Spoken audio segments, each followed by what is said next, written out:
ಕಾಂಗ್ರೆಸ್ನ vote bank ರಾಜಕೀಯಕ್ಕೆ ಬಿಎಲ್ಒಗಳ ಬಳಕೆ. ಸೈಕಲ್ ಆನಂದಗೌಡ ಆಕ್ರೋಶ. ಮಸೀದಿಯಲ್ಲಿ ಕುಳಿತು ಒಂದು ಪಂಗಡದವರ ದಾಖಲೆ ಸಂಗ್ರಹಣೆ, ಎಸ್ಐಆರ್ನಲ್ಲಿ ಲೋಪದೋಷಗಳಾಗುತ್ತಿವೆ ಎಂದ ಆನಂದಗೌಡ. ಚಿಂತಾಮಣಿ ತಾಲೂಕಿನ ಬುರುಡುಗುಂಟೆ ಸೇರಿದಂತೆ ವಿವಿಧ ಗ್ರಾಮಗಳಲ್ಲಿ ಹಮ್ಮಿಕೊಳ್ಳಲಾಗಿದ್ದ ಬಿಜೆಪಿ ಪಕ್ಷದ ಬಿಎಲ್ಒ 2ಗಳಿಗೆ ಎಸ್ಐಆರ್ ಅರಿವು ಮತ್ತು ಪಕ್ಷ ಸೇರ್ಪಡೆಯ ಕಾರ್ಯಕ್ರಮದಲ್ಲಿ ಭಾಗಿಯಾಗಿ ಬಿಜೆಪಿ ಮುಖಂಡ ಸೈಕಲ್ ಆನಂದ್ ಗೌಡ ಅವರು ಮಾತನಾಡಿದರು. ಶಿಡ್ಲಘಟ್ಟದಲ್ಲಿ ರಾಮನಗರದ ಮಾದರಿಯಂತೆ ನಕಲಿ ದಾಖಲೆಗಳನ್ನು ಸೃಷ್ಟಿಸಿ ಮತದಾರರ ಪಟ್ಟಿಗೆ ಮತಗಳನ್ನು ಸೇರಿಸುವ ಪ್ರಯತ್ನ ನಡೆಸುತ್ತಿದ್ದಾರೆ ಎಂದು ಕಾಂಗ್ರೆಸ್ ಸರ್ಕಾರದ ವಿರುದ್ಧ ಸೈಕಲ್ ಆನಂದಗೌಡ ಅವರು ತೀವ್ರ ಆಕ್ರೋಶ ವ್ಯಕ್ತಪಡಿಸಿದರು. ಅಲ್ಪಸಂಖ್ಯಾತರ ಮತಗಳನ್ನು ಬಿಡಬಾರದು ಎಂಬ ಟಾರ್ಗೆಟ್ ಅನ್ನು ಬಿಎಲ್ಒಗಳಿಗೆ ನೀಡಲಾಗಿದ್ದು ಅವರ ಮೇಲೆ ಒತ್ತಡ ಹೇರಲಾಗುತ್ತಿದೆ ಎಂದು ಅವರು ಆರೋಪಿಸಿದರು. ಮತ ಬ್ಯಾಂಕಿಂಗ್ ರಾಜಕಾರಣಕ್ಕಾಗಿ ಕಾಂಗ್ರೆಸ್ ನಾಯಕರು ಅಲ್ಪಸಂಖ್ಯಾತರನ್ನ ಬಲಿಪಶು ಮಾಡುತ್ತಿದ್ದಾರೆ ಎಂದು ಕಿಡಿಕಾರಿದರು. ಶಿಡ್ಲಘಟ್ಟದಲ್ಲಿ ಇಂತಹ ಅಕ್ರಮ ಚಟುವಟಿಕೆಗಳು ನಡೆದರೆ ಭಾರತೀಯ ಜನತಾ ಪಾರ್ಟಿ ಇದನ್ನು ತೀವ್ರವಾಗಿ ವಿರೋಧಿಸುತ್ತದೆ ಮತ್ತು ಈ ಕುರಿತು ಚುನಾವಣಾ ಆಯೋಗಕ್ಕೆ ದೂರು ನೀಡಲಾಗುವುದು ಎಂದು ಎಚ್ಚರಿಕೆ ನೀಡಿದರು. ಜವಾಬ್ದಾರಿಯುತ ಅಧಿಕಾರಿಗಳಾದ ದಂಡಾಧಿಕಾರಿಗಳು, ಬಿಇಒಗಳು ಹಾಗೂ ಜಿಲ್ಲಾಧಿಕಾರಿಗಳು ಯಾವುದೇ ರಾಜಕೀಯ ಒತ್ತಡಕ್ಕೆ ಮಣಿಯದೆ ಚುನಾವಣಾ ಆಯೋಗದ ನಿರ್ದೇಶನದಂತೆ ಕಾನೂನಾತ್ಮಕವಾಗಿ ನಿಶ್ಚಿಂತತೆಯಿಂದ ತಮ್ಮ ಕೆಲಸವನ್ನು ನಿರ್ವಹಿಸಬೇಕು ಎಂದು ಮನವಿ ಮಾಡಿದರು. ಒಂದು ವೇಳೆ ಅಧಿಕಾರಿಗಳು ಒತ್ತಡಕ್ಕೆ ಒಳಗಾಗಿ ಅಕ್ರಮಗಳಿಗೆ ಸಹಕರಿಸಿದರೆ ಮುಂದಿನ ದಿನಗಳಲ್ಲಿ ತೀವ್ರ ಪ್ರತಿಭಟನೆ ಹಾಗೂ ಮುಷ್ಕರಗಳನ್ನು ನಡೆಸಲಾಗುವುದು ಎಂದು ಎಚ್ಚರಿಸಿದರು. ನರೇಂದ್ರ ಮೋದಿ ಅವರ ಹಾಗೂ ಪಕ್ಷದ ರಾಷ್ಟ್ರಾಧ್ಯಕ್ಷರಾದ ಸೂಚನೆಯಂತೆ ಜಿಲ್ಲಾಧ್ಯಕ್ಷರಾದ ಸೈಕಲ್ ರಾಮಚಂದ್ರ ಗೌಡ ಅವರ ನೇತೃತ್ವದಲ್ಲಿ ಜಿಲ್ಲೆಯ 5 ಕ್ಷೇತ್ರಗಳಲ್ಲಿ ಪಕ್ಷವನ್ನು ಬಲಪಡಿಸಲು ಪ್ರತಿಯೊಂದು ಬೂತ್ ಮಟ್ಟದಲ್ಲಿ ಬಿಎಲ್ಎ 1 ಹಾಗೂ ಬಿಎಲ್ಎ 2 ಮುಖಂಡರು ಕಾರ್ಯಪ್ರವೃತ್ತರಾಗಿದ್ದು ಮತಗಟ್ಟೆಗಳಿಗೆ ಭೇಟಿ ನೀಡಿ ಪರಿಸ್ಥಿತಿಯನ್ನು ಪರಾಮರ್ಶಿಸಲಾಗುತ್ತಿದೆ ಎಂದು ತಿಳಿಸಿದರು. ಈ ಸಂದರ್ಭದಲ್ಲಿ ಮುಖಂಡರಾದ ಪ್ರಸಾದ್ ರೆಡ್ಡಿ, ಸುಧಾಕರ್, ಕಿಟ್ಟಣ್ಣ, ನಾರಾಯಣಸ್ವಾಮಿ, ಶ್ರೀನಿವಾಸ್, ನರಸಿಂಹ, ಮುನಯ್ಯ ಸೇರಿದಂತೆ ಮತ್ತಿತರರು ಇದ್ದರು. भारतीय जनता पार्टी की सन्मान्य नरेंद्र मोदी जी के सन्मान्य नितिन नबीन ಅವರಿಗೆ ಸನ್ಮಾನ್ಯ ವಿಜೇಂದ್ರಣ್ಣಂಗೆ ಸೀಕಲ್ ರಾಮಚಂದ್ರ ಗೌಡ್ರಿಗೆ ಎಲ್ರಿಗೂ ನಮಸ್ಕಾರ. ಚಿಲಕನೇರಪು ಹೋಬಳಿ ಬುರುಡುಗುಂಟೆ ಗ್ರಾಮ ಪಂಚಾಯತಿ ವ್ಯಾಪ್ತಿಯಲ್ಲಿ ಬೂತ್ ನಂಬರ್ 22ರಲ್ಲಿ ಇವತ್ತಿನ ದಿವಸ ಎಸ್ಐಆರ್ ಕುರಿತಾಗಿ ಒಂದು ಕಾರ್ಯಾಗಾರವನ್ನ ಹಮ್ಮಿಕೊಳ್ಳಲಾಗಿದ್ದು, ಆ ಕಾರ್ಯಾಗಾರಕ್ಕೆ ಆಗಮಿಸಿರ್ತಕ್ಕಂತಹ ಎಲ್ಲ ನಮ್ಮ ಹೋಬಳಿ ಮುಖಂಡರೇ, ಪಂಚಾಯತಿ ಮುಖಂಡರೇ ಹಾಗೂ ನೆಚ್ಚಿನ ನಮ್ಮ ಭಾಜಪ ಕಾರ್ಯಕರ್ತರೇ, ಈಗಾಗಲೇ ನಾವು ಚಿಲಕನೇರಪು ಹೋಬಳಿಯಲ್ಲಿ ಎಲ್ಲ ಪಂಚಾಯತಿಗಳನ್ನು ಮುಗಿಸಿ ಇವತ್ತು ಬುರುಡುಗುಂಟೆ ಪಂಚಾಯತಿಯಲ್ಲಿ ಬೂತ್ ಮಟ್ಟದಲ್ಲಿ ಒಂದು ಎಸ್ಐಆರ್ ಕಾರ್ಯಾಗಾರವನ್ನ ಇವತ್ತೊಂದು ದಿವಸ ಇಲ್ಲಿ ಮಾಡ್ತಾ ಇದೀವಿ. ಈಗೆಲ್ಲ ತಿಳಿದಿರತಕ್ಕಂಥದ್ದು, ಚುನಾವಣಾ ಆಯೋಗವು ತುಂಬಾ ಗಂಭೀರವಾಗಿ ತೆಗೆದುಕೊಂಡಿರ್ತಕ್ಕಂತಹ ಮತಗಳ ಪಟ್ಟಿ ಪರಿಷ್ಕರಣೆ ಎಸ್ಐಆರ್ ಕುರಿತಾಗಿ ಈಗಾಗಲೇ ದೇಶದಾದ್ಯಂತ ನಮ್ಮ ಎಸ್ಐಆರ್ನ ಮಾಡ್ತಿದ್ದು, ಅದೇ ರೀತಿಯಲ್ಲಿ ನಮ್ಮ ಕರ್ನಾಟಕದಲ್ಲೂ ಸಹ ಎಸ್ಐಆರ್ನ ಈಗಾಗಲೇ ಕೊನೆ ತಿಂಗಳ 29ನೇ ತಾರೀಕಿಂದ ಶುರು ಮಾಡಿದ್ದಾರೆ. ಈ ಎಸ್ಐಆರ್ ಕುರಿತಾಗಿ ಪ್ರತಿ ಬೂತ್ನಲ್ಲೂ ಚುನಾವಣಾ ಆಯೋಗವು ಒಂದು ಬಿಎಲ್ಒ ಅಂತ ಹೇಳಿ ಒಬ್ಬ ಅಧಿಕಾರಿಯನ್ನ ನೇಮಕಗೊಳಿಸಿದ್ದು, ನಮ್ಮ ಪಕ್ಷದ ವತಿಯಿಂದನೂ ಬಿಎಲ್ಎ 2 ಅಂತ ಎಲ್ಲ ಪಕ್ಷದ ಬಿಎಲ್ಎ 2 ಅಂತ ಒಬ್ಬನ ನೇಮಕ ಮಾಡಿರ್ತೇವೆ. ಅವರ ಕೆಲಸ ಇಷ್ಟೇ. ಏನು 2002ರಲ್ಲಿ ಮತಪಟ್ಟಿ ಪರಿಷ್ಕರಣೆ ಆಯಿತು, ತದನಂತರ 22 ವರ್ಷಗಳ ಆದ್ಮೇಲೆ ಈಗ ನಮಗೆ ಮತಪಟ್ಟಿಯನ್ನ ಪರಿಷ್ಕರಣೆ ಮಾಡತಕ್ಕಂತ ಸುವರ್ಣ ಅವಕಾಶ ಬಂದಿದೆ.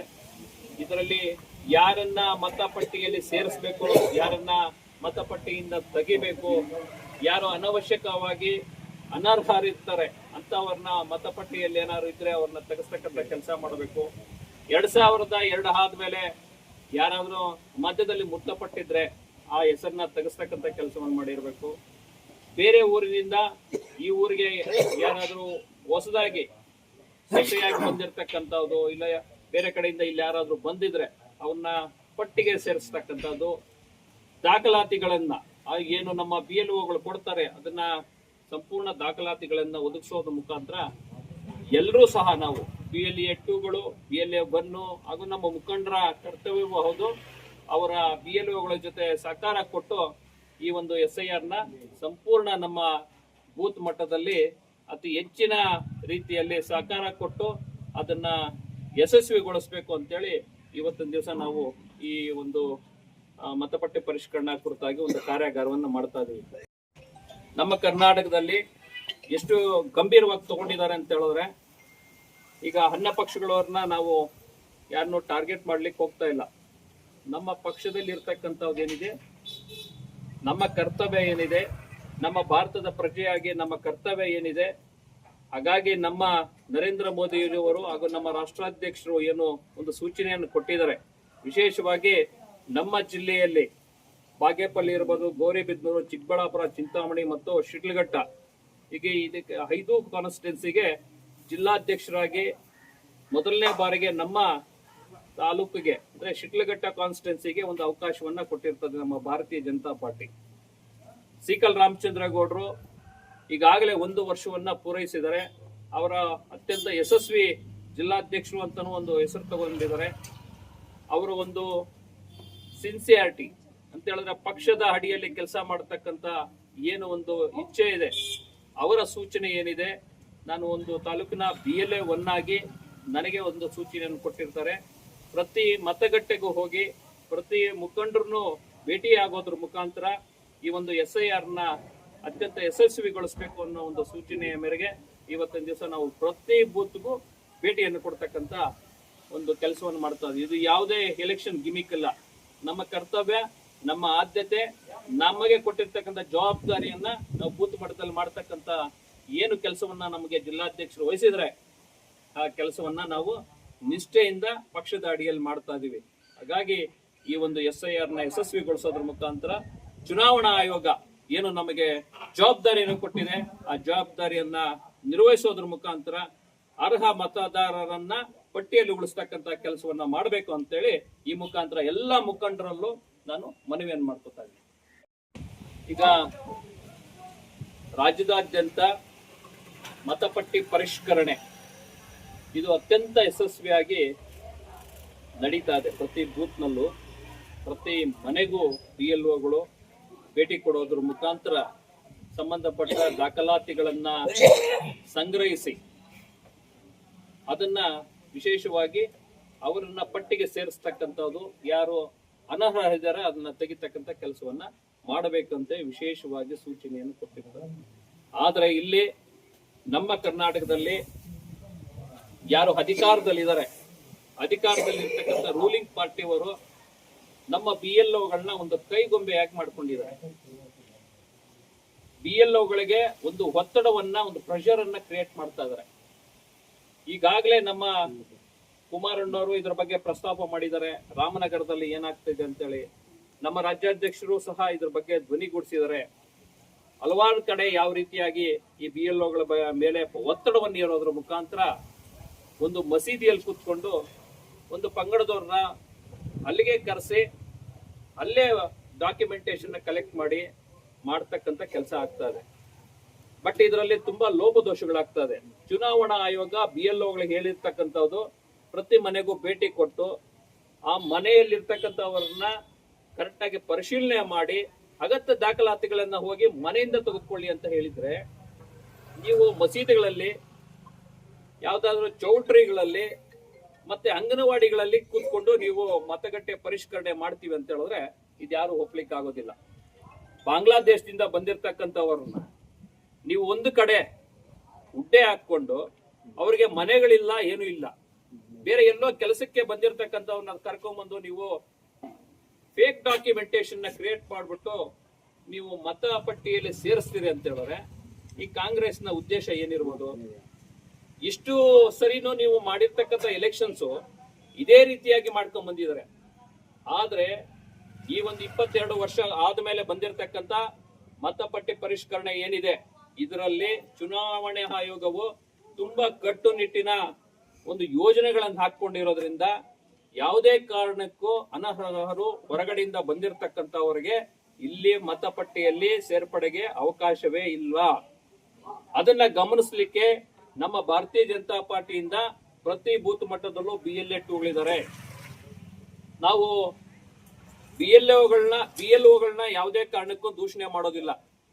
ಯಾಕಂತ ಹೇಳಿದ್ರೆ ಅವರು ಕೇಂದ್ರ ಸರ್ಕಾರದ ಅಡಿಯಲ್ಲಿ ಕೆಲಸ ಮಾಡೋರಲ್ಲ, ಅವರು ರಾಜ್ಯ ಸರ್ಕಾರದ ಅಡಿಯಲ್ಲಿ ಕೆಲಸ ಮಾಡತಕ್ಕಂಥವ್ರನ್ನ ಚುನಾವಣಾ ಆಯೋಗ ಅವ್ರ ಮೇಲೆ ನಂಬಿಕೆ ಇಟ್ಟು ಈ ಒಂದು ಜವಾಬ್ದಾರಿಯನ್ನು ಕೊಟ್ಟಿರ್ತಾರೆ. ನೀವು ರೂಲಿಂಗ್ ಪಾರ್ಟಿ ಇದೆ ಅಂತ ಹೇಳ್ಬಿಟ್ಟು ನೀವು BLOಗಳನ್ನ ಕಂಟ್ರೋಲ್ಗೆ ತಗೊಂಡು ಅವ್ರ ಮೇಲೆ ಒತ್ತಡವನ್ನು ಹಾಕಿ ನೀವು ಏನಾದ್ರೂ ಅನರ್ಹರನ್ನ ಪಟ್ಟಿಗೆ ಸೇರಿಸ್ತಕ್ಕಂಥ ಕೆಲಸವನ್ನು ಮಾಡಿದ್ರೆ ಭಾರತೀಯ ಜನತಾ ಪಾರ್ಟಿ ಯಾವುದೇ ಕಾರಣಕ್ಕೂ ಬಿಡೋದಿಲ್ಲ. ವಿಶೇಷವಾಗಿ ಶಿಡ್ಲಘಟ್ಟ ಕಾನ್ಸ್ಟಿಟ್ಯೂನ್ಸಿಯಲ್ಲಿ ಹೇಳ್ತಾ ಇದೀವಿ, ಪ್ರತಿ ಮತಗಟ್ಟೆಯಲ್ಲೂ ಸಹ ನಮ್ಮ BLA2ಗಳು ಕೆಲಸ ಮಾಡ್ತಾ ಇದ್ದಾರೆ. BLA1 ಆಗಿ ನಾನು ಪ್ರತಿ ಮತಗಟ್ಟೆಗೂ ಹೋಗ್ತಾ ಇದ್ದೀನಿ. BLOಗಳನ್ನ ಖುದ್ದಾಗಿ ನಾನು ಭೇಟಿ ಮಾಡಿ ಅಲ್ಲಿ ಇರ್ತಕ್ಕಂಥ ಪರಿಸ್ಥಿತಿಯನ್ನ ಅರ್ಥ ಮಾಡ್ಕೊತಾ ಇದ್ದೀನಿ. ಅವರು ಅನ್ಅಫಿಷಿಯಲಿ ನನಗೆ ಹೇಳ್ತಾ ಇದ್ದಾರೆ, ಖಂಡಿತವಾಗೂ ನಮ್ಮ ಮೇಲೆ ಪ್ರೆಷರ್ ಇದೆ, ಯಾವುದೇ ಒಂದು ಅಲ್ಪಸಂಖ್ಯಾತರ ಮತವನ್ನು ಬಿಡಬಾರದು ಅನ್ನೋ ಒಂದು ಟಾರ್ಗೆಟ್ ಕೊಟ್ಟಿದ್ದಾರೆ ಇವ್ರಿಗೆ, ಯಾರಿಗೆ? BLOಗಳಿಗೆ. ಅಲ್ಪಸಂಖ್ಯಾತರನ್ನ ಯಾಕೆ ನೀವು ಅಷ್ಟೊಂದು ಕಾನ್ಸಂಟ್ರೇಟ್ ಮಾಡಿ ಇಂಟ್ರೆಸ್ಟ್ ತಗೊಂಡ್ ಮಾಡ್ತಾ ಇದ್ರಿ ಕಾಂಗ್ರೆಸ್ ಅವ್ರಿಗೆ ಕೇಳ್ತಕ್ಕಂಥ ಪ್ರಶ್ನೆ ನಾವು. ಹಾಗಾದ್ರೆ ನಿಮ್ಗೆ ಅವರು ವೋಟ್ ಬ್ಯಾಂಕಿಂಗ್ ಮಾಡ್ಲಿಕ್ಕೆ ಅವ್ರನ್ನ ಬಲಿಪಶುಗಳು ಮಾಡಿ ಅಲ್ಪಸಂಖ್ಯಾತರು ಎಲ್ಲರನ್ನೂ ಬೇಡದೇ ಇರ್ತಕ್ಕಂಥದನ್ನೆಲ್ಲ ನೀವು ಫೇಕ್ ಡಾಕ್ಯುಮೆಂಟೇಶನ್ ಮಾಡ್ಬಿಟ್ಟು ನೀವು ಸೇರ್ಸ್ಕೊತೀವಿ ಅಂತ ಹೇಳಿದ್ರೆ ಖಂಡಿತವಾಗಿ ಭಾರತೀಯ ಜನತಾ ಪಾರ್ಟಿ ಇದಕ್ಕೆ ವಿರೋಧವನ್ನ ವ್ಯಕ್ತಪಡಿಸುತ್ತೆ. ಖಂಡಿತವಾಗೂ ನಾವು ಅದಕ್ಕೆ ಆಸ್ಪದವನ್ನು ಕೊಡೋದಿಲ್ಲ. ಶಿಡ್ಲಘಟ್ಟದಲ್ಲಿ ಏನಾದ್ರೂ ಈ ರೀತಿಯಾದಂತಹ ಏನಾದ್ರೂ ಘಟನೆಗಳು, ರಾಮನಗರದಲ್ಲಿ ಏನೋ ಒಂದು ಚೌಟ್ರಿಯಲ್ಲಿ ಕೂತ್ಕೊಂಡು ನೀವು ಅಲ್ಲಿಗೆ ಕರೆಸಿ ಫೇಕ್ ಡಾಕ್ಯುಮೆಂಟೇಶನ್ ತಗೊಂಡು ನೀವು ವೋಟರ್ ಲಿಸ್ಟ್ ಅಲ್ಲಿ ಸೇರಿಸ್ಲಿಕ್ಕೆ ಏನ್ ಪ್ರಯತ್ನ ಮಾಡಿದ್ರಿ, ಆ ತರದ್ ಏನಾದ್ರೂ ಶಿಡ್ಲಘಟ್ಟದಲ್ಲಿ ಏನಾದ್ರೂ ಆದ್ರೆ ಖಂಡಿತವಾಗಿ ಈ ಮುಖಾಂತರ ಎಚ್ಚರಿಕೆಯನ್ನು ಕೊಡ್ತಾ ಇದೀವಿ. ನಾವು ಚುನಾವಣಾ ಆಯೋಗಕ್ಕೆ ದೂರನ್ನ ಕೊಡ್ತೀವಿ. ಸಂಬಂಧಪಟ್ಟ ಅಧಿಕಾರಿಗಳು ಯಾರು ಜವಾಬ್ದಾರಿಯನ್ನ ತಗೊಂಡಿದ್ರು, ದಂಡಾಧಿಕಾರಿಗಳಾಗಿರ್ಲಿ, BOಗಳಾಗಿರ್ಲಿ, ಜಿಲ್ಲಾಧಿಕಾರಿಗಳಾಗಿರ್ಲಿ, ಅವರಲ್ಲಿ ಮನವಿಯನ್ನು ಮಾಡ್ತೀವಿ.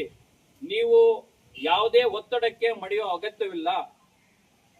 ಚುನಾವಣಾ ಆಯೋಗ ಏನು ಡೈರೆಕ್ಷನ್ಸ್ ಕೊಟ್ಟಿದೆ, ಸೂಚನೆ ಕೊಟ್ಟಿದೆ, ಅದರ ಚುನಾವಣಾ ಆಯೋಗದ ಅಡಿಯಲ್ಲಿ ಏನು ಕಾನೂನಾತ್ಮಕವಾಗಿ ಕೆಲಸ ಮಾಡಬೇಕು ಅದನ್ನ ನಿಶ್ಚಿಂತೆಯಿಂದ ತಾವು ಕೆಲಸವನ್ನ ನಿರ್ವಹಿಸಬೇಕಾಗ್ತದೆ.